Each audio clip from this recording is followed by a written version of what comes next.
Welcome boys. In this video we're going to be doing the transmission fluid change on our 02 Crown Vic. Now, right off the get-go, what I probably should have done now that I've been under the car and looked, probably should have backed this thing all the way up, drove it up my much taller ramps, and then climbed underneath so I'd have a little more room. But I'm kind of lazy, so we're just going to make do with what we got and not do what I should be doing. So my advice: back this thing up some tall ramps, and then either A, go under there with a jack the middle of the car up, and then put your jack stands on either side so the car is up off the ground fairly level and fairly high, or just pull it up some ramps that are very tall. But I did literally exact opposite of what the best thing is, and I just backed it up some small ramps, and it's kind of tight under there. But oh well. Like I said, I'm lazy, so I don't feel like fixing what we've done. So here is the transmission pan, almost right behind the front wheels, which is why driving up the ramps, some tall ones would have been ideal. Instead, we have to climb really far in there and start loosening all those pan bolts. I believe they're going to be 10 millimeter, and then we're going to capture what fluid comes out in this guy, and then with our very little space up there, remove all the pan bolts. Once I get that done, I'll let you know exactly how many there are and where we get them all from. Okay, so after busting some of them loose, all the ones in the front and all the ones on the back and this driver's side, we're getting a little bit of leakage now, so I want that drain, bust the rest of them loose, and then attempt to not take a bath in this stuff, in this highly claustrophobic environment. But that's okay, because we will be doing this again, because you can only get maybe 5 quarts out when you do this, 5 to 6. So, having learned, next time we'll be able to have a little more clearance when I get under there to do the rest, because we're going to do this twice.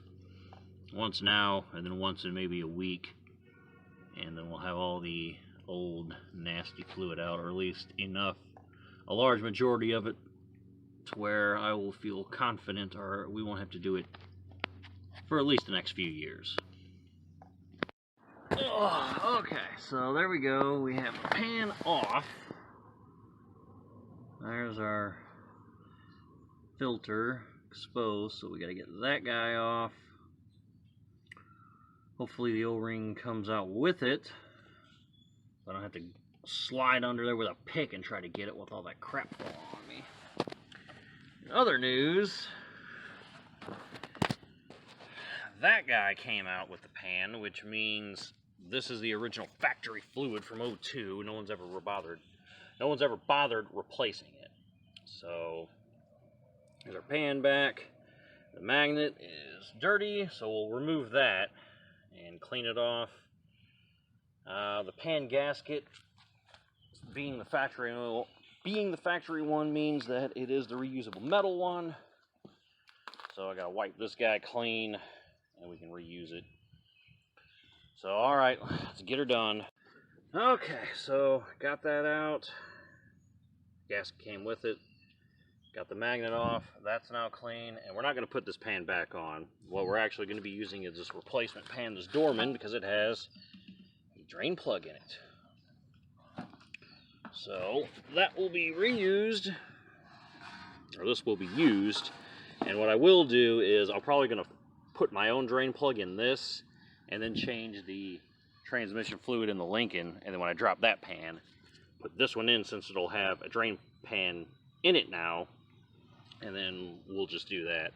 But so Dorman pan, black, painted for some reason, but whatever, shouldn't be a problem. We'll go ahead and reuse our gasket. Our filter is Duralast TF403 replacement one. It's got the O-ring on it, same shape, so we're good there. It comes with a rubber gasket we will not be using, so we're going to reuse the Ford one. We can just save this for a rainy day, should the one on the Lincoln or something get destroyed. Put that in, and then put all our pan bolts back, all 14 of them, and then torque the spec, and I'll grab those torque specs in a minute. I got to run inside and see what they are myself. So the torque specs call for between 9 and 11 foot-pounds. So I attempt to do a nice even 10 with my torque wrench. But it's so low a torque, you really can't feel the proper click.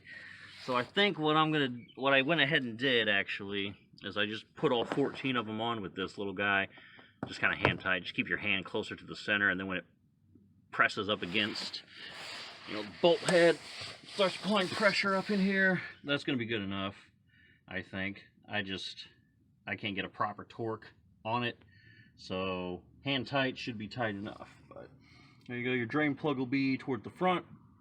We can now fill this dude up with fluid. We recovered some already.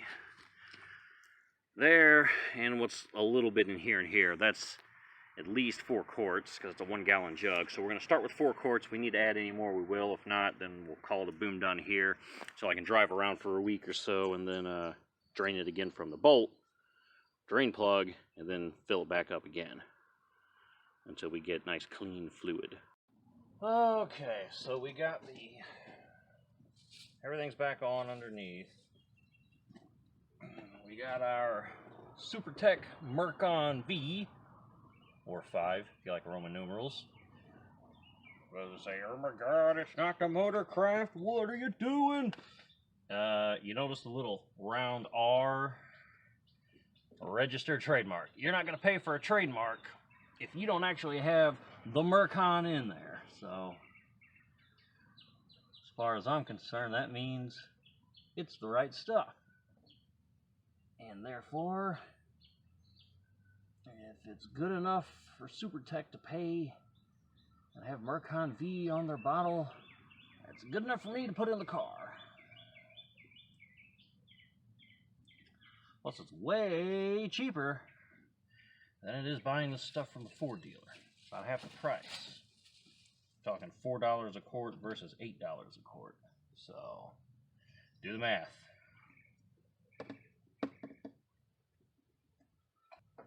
Alright, we'll speed this up for you guys and time lapse it.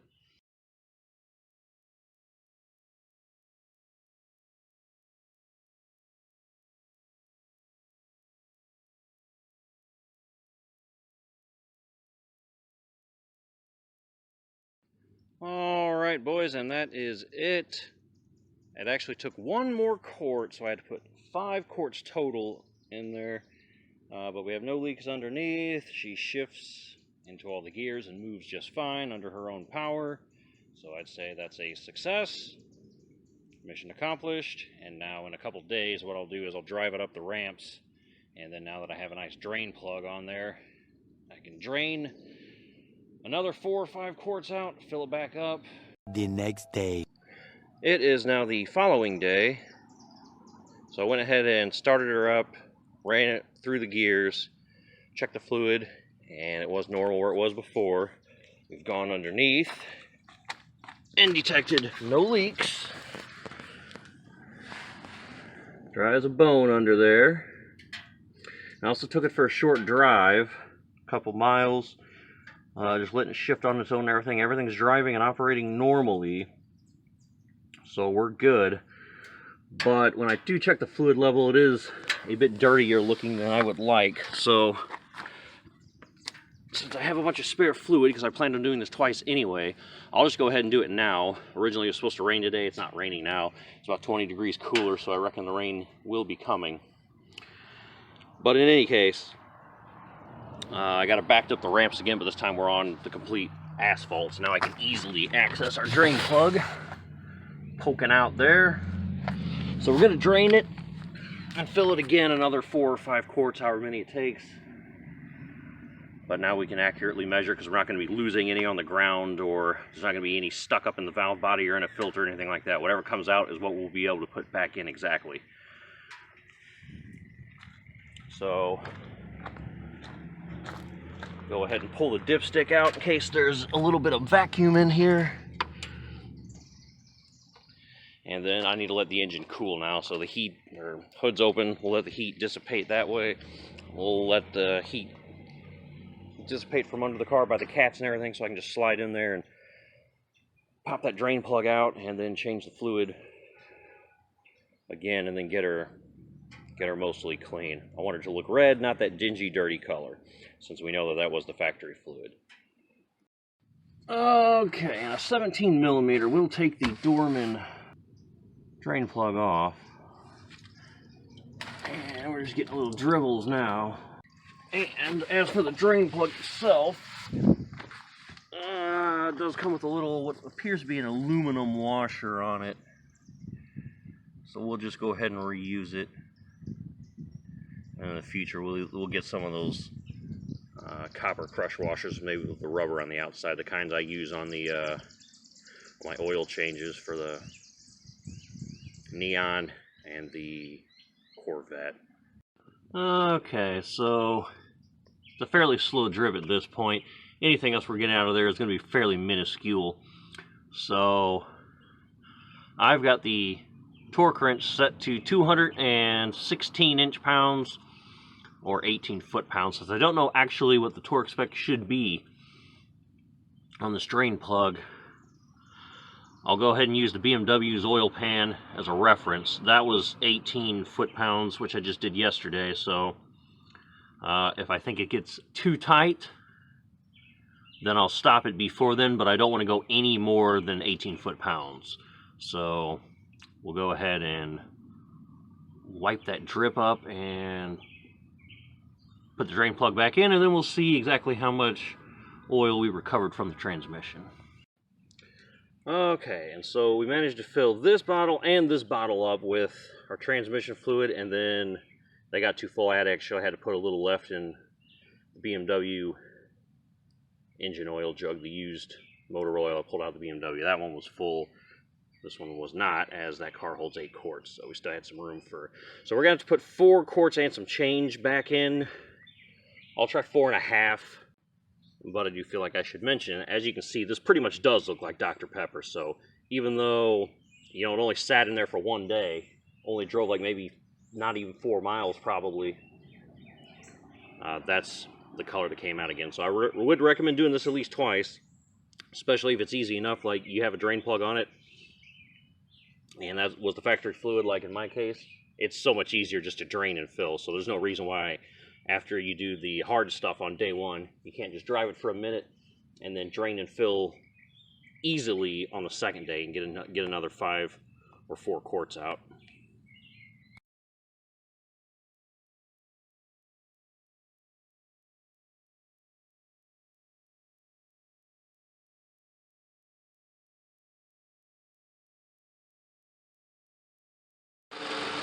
Okay, and I took her on a drive, not on the highway or anything, but up to 45 miles an hour to let it shift through all the gears in overdrive. And then I also just parked it on level ground and it rode through the gears. So let's see how we did. And if you can see, we're just in the crosshatch mark. See if I can't get it again for you on camera.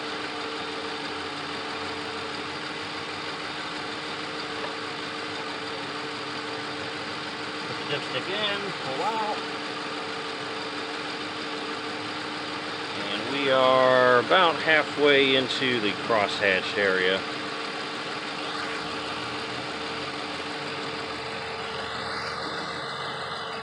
So we're good. Halfway in's good enough. That's fairly clean. Smells clean. That's good enough. Alright. That'll do her. Thanks for watching, boys. Peace.